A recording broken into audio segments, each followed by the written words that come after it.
Законот за јазиците влезе во собрание. За сите спорни елементи оценка ќе треба да даде и Венецијанската комисија пред тие да се најдат во законот, но откако собранието ќе го усвои. Дел од експертската јавност веќе во одредени делови забележува одредби кои се косат со уставот. Професорката Гордана Силјановска, цитирајќи членови од законот, прашува кај е уставната основа за двојазичност кога во став 1 член 3 се потенцира.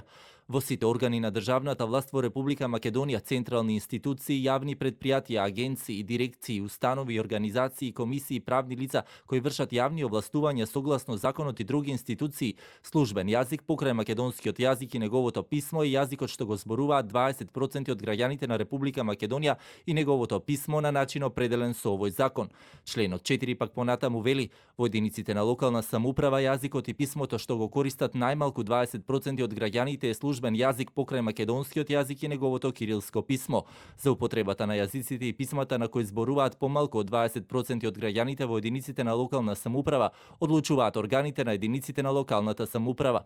Покрај забелешките на професорката Силјановска дека се губи основата за двојазичност на цела територија, таа забележува и дека при изготвувањето на овој закон не е земен во предвид во целост ниту рамковниот договор. Кој било граѓанин кој живее во единиците на локалната самоуправа, значи не било каде, туку во единиците на во единицата на локалната самоуправа во која најмалку 20% од граѓаните зборуваат службен јазик различен од македонскиот. Значи не во Струмица, не во Охрид, туку тамо каде што 20% зборуваат. Се прашувам јас сега, ако е ова уставна норма, тогаш каде е или кој е уставниот основ за двојазичноста во сите државни и јавни институции? Значи и ова решение е надвор од уставот. Дел од аналитичарите и учесниците во преговорите за рамковниот договор пак сметаат дека законот е согласно уставот и дека не се коси со него. Велат јасно е пропишано кои се официјалните јазици и како се користат.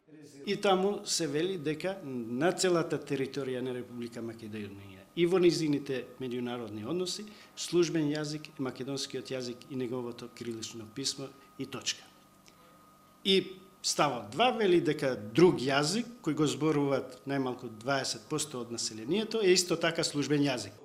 Аналитичарите не ја исклучуваат можноста дека банкнотите, хартиите од вредност и униформата на АРМ се надвор од уставот. Иако Венецијанската комисија треба да одлучува токму за овие елементи, сепак дел од познавачите оценуваат дека тај не е најнадлежен орган за тоа.